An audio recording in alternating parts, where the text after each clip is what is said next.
Welcome, leaders, teams, and those ready to take charge of their energy. It's Kelly Bubolz, your guide in workforce energy management. Burnout is not just a buzzword, it's a symptom of deeper root cause stressors. We're here to stop waiting for the change and start leading it. It's time to reclaim our energy and lead our days with intention and purpose. Let's talk about tech tools that drain your energy. This is such a conflict in my internal system because technology, I love the advances, I love the integration, I love what it can do for us. But there has been some tools over the years that I'm seeing as more of a damage tool than something that moves us forward. That's something that makes our life easier. We often buy tech tools to make this life easier, and some of them are quietly draining our energy every day, and we don't even recognize it. And when I really backed up and started recentering my life, my path towards peace, I started to see the things that are stealing our attention, stealing our energy. And it doesn't seem like much in the day-to-day, but when you look at it from week to week to week, you start to see where that drain is happening. And it comes from the constant pings from your Apple Watch or the endless notifications on these work apps. And these tools that are meant to help us are creating a new wave, a new technological burnout. So today we'll unpack how certain tools are draining the energy and why the impact of our focus and stress levels is affected by it. And talk about practical steps to regain control when this world is reliant on technology. We don't want to fight that reality. So let's talk about some shifts that we can make as well. So why are we talking about this? Technology is embedded in pretty much every part of work and life. Would you agree? We have wearable technology. We have apps up the wazoo to get you anything that you want. We have collaboration platforms, and now it's important that it all integrates together. While these tools provide us access, speed, and connection, they also are creating constant interruptions, notifications, reminders, alerts. It feels like you're always on. And now there's this always on culture. And you need to respond instantly. And if you don't text right away, people get worried. If you're not on social media every day, you missed out, right? This always on culture. And the mental fatigue that's coming from it, from the context switching, from notifications and the ping and ponging, it can be exhausting. So energy management isn't just about hours worked. It's about protecting focus and reducing unnecessary drains so that we can manage the energy and show up with it. Let's talk about tech energy drainers. Some of these are going to be more common on your list or less common. See what your environment, your lifestyle, your work and life type of flow, where these come into play. So the first one is smart watches and wearables. The problem I have with this is the notifications on your wrists. They feel efficient, but they can interrupt deep focus dozens of times an hour. They can interrupt connection and communication flow. Have you ever talked to someone and they look down at their watch because they just got a notification? And it might just be a text, it might just be an email, but like the whole dialogue discussion has been interrupted at this point. And if they do it frequent enough during your discussion, you kind of feel less than. Like, I guess this discussion we're having isn't super important to you because you're completely not present. If you were at your laptop, just staring at your laptop, getting back to emails or maybe answering things in the Teams chat while someone's talking to you, that would be seen as rude. Well, for me, smartwatches and wearables are the same thing. If you're going to constantly keep checking your watch while we're talking, I kind of just want to walk away. One, you're not present in the conversation. We're not really focused on the discussion anymore. And obviously, other things are more important. So smartwatches and wearables, it was kind of an energy drainer to me, but now it's kind of amplified to this pet peeve in discussions where if we're going to communicate and I'm spending energy on this discussion, let's be present in it versus whatever's going on in the external world outside of this conversation right now. The next tech energy drainer I want to talk about is messaging apps. So these are Teams chats, this is Slack, WhatsApp. They're helpful for collaboration, no doubt. But when you have too many channels going on, when you have too many notifications and pings going on, and the green dot is available, like I'm available, that pressure can create stress because in certain companies I've worked with, that green dot saying I'm available for chat when really they have deep work focus time, but the company wants the green dot to show you're in office, it can send mixed signals because there's times for deep focus and maybe even your busy week of the month and you don't need distractions. That needs maybe to be a yellow or unavailable, but that's maybe not how operations are set up. So messaging apps are great for quick chats. I think where we go wrong in that is having it as this whole like policy procedure that you always need to be available, the green dot type of mentality. I think it can be super distracting, and it can even become toxic when it's used as like a main communication platform because some people are not included. You could be getting that triangulation going on. Like I reached out to this person, they didn't say what I wanted them to say. So now I'm going to go over to this person in the chat and see if they'll say what I want them to say. So there's some of that triangulation that happens also in these chat functions. And then of course, the email overload, which has been on everyone's list over probably the last 2 decades, because that's definitely amped up. This is the constant inbox checking fragment attention that happens when you're checking your email, then you're doing something, then a new email comes in, so you ping back to your email system, and that multitasking that's just draining your brain calories. It's preventing you into the flow state, that deep focus work where you can actually make progress on things. So email overload, which has been here for about 2 decades, but it's definitely amped up over the last couple of years. Project management tools.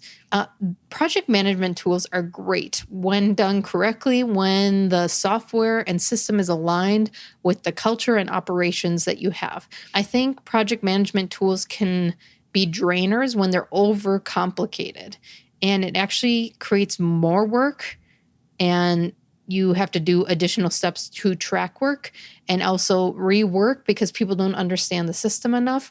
That's when it gets messy, right? Now you just have a broken workflow, but you already paid for the system and you probably spent a lot of time integrating it, so you're going to keep it. So project management tools I'm going to put into this energy drainer category. And then the last energy drainer I want to talk about is multiple platforms. So some companies have a performance management platform, an operational one, an ERP or inventory type of system, a billing system, a project management system, a payroll system, email system, and then they might have some quick chat messaging systems like Slack or WhatsApp. That's I just counted on my fingers. That is 8 systems. If I am one employee and I have to go into 8 systems, that is an energy drainer. And switching between tools all day long increases that cognitive load we carry. So the less streamlined, the less integrated you get, more complicated platforms also is an energy drainer. So let's talk about practical applications. These things won't go away. These things are our reality, right? People are going to continue with wearables and smartwatches. Messaging apps are going to become more prevalent because of new generations coming in that were raised on quick chats and that type of environment. Email overload will continue as phone, fax, if people are still using it, continues to decrease. Project management tools, multiple platforms, all that will still be here. So what we want to do for our first step as a practical action in a very technological world is audit notifications. First step. This is I would say, the easiest step of them all because it's just a couple moves. Decide what you actually need to know instantly versus what can wait. And then go in your settings and change the notifications. Turn off non-essential alerts. One woman, an operations manager, and she was getting contacted by everyone. And I said, what do you need to get notified? And she said, I need to get notified by the main plant facility line. So that means emergencies, medical safety emergencies. And I need to be notified by my kids' school. And so what she did is basically said, if it's an emergency, you call me. And the only notification she had come through on her phone was phone calls. And the amount of notifications that decreased was crazy. She got all this time and energy back because text notifications went down, email notifications, chat notifications, all these notifications went down because if it's important, if it's an emergency, call me. She set the standard, the boundary with people that she needed to contact in emergencies, and all the other notifications went off. And then when she's out of the deep focus time, out of meetings, out of that flow, she'll check the apps for emails. She'll check her texts to see who needs something that's a little bit more passive. So turning off these non-essential alerts fitting to your lifestyle is going to be important. And like I said, this is probably one of the most minimal effort things you can do. And just like anything, if it's not in sight, it's out of mind, right? So you're less likely to check the apps and emails when they're not pinging and ponging, giant badges on your phone type of alert system. So audit your notifications. Step 2, a little bit more time and effort goes into this, but block tech check-ins. So schedule windows to check messages and emails instead of reacting in real time. And this is a little bit more complicated because it takes a discipline to change this behavior. A lot of times when we get into hard work, deep work focus, our brain wants a distraction to get out of this hard think mode. It wants anything to distract it right now before it flips into think mode. So what do? We grab our phone. We can even be just checking work emails, or we might go to a scroll on social media. But when you want to really get in a deep focus and not fight things so hard, blocking non-tech things like your phone, like your email, scheduling these windows to check instead will help guide that behavior. So instead of saying, I won't check my phone when I do deep work focus time, say, I'm going to do deep work focus time. And at this top of the hour, I will check all my tech. Do you see? It's more of allowing your behavior, the things you want to do, the things your brain wants to distract you from. It's allowing it instead of saying, you can't do that. So what you're saying is, I'm going to prioritize deep focus time. I have my tech time to check all my notifications, email, text at the top of the hour.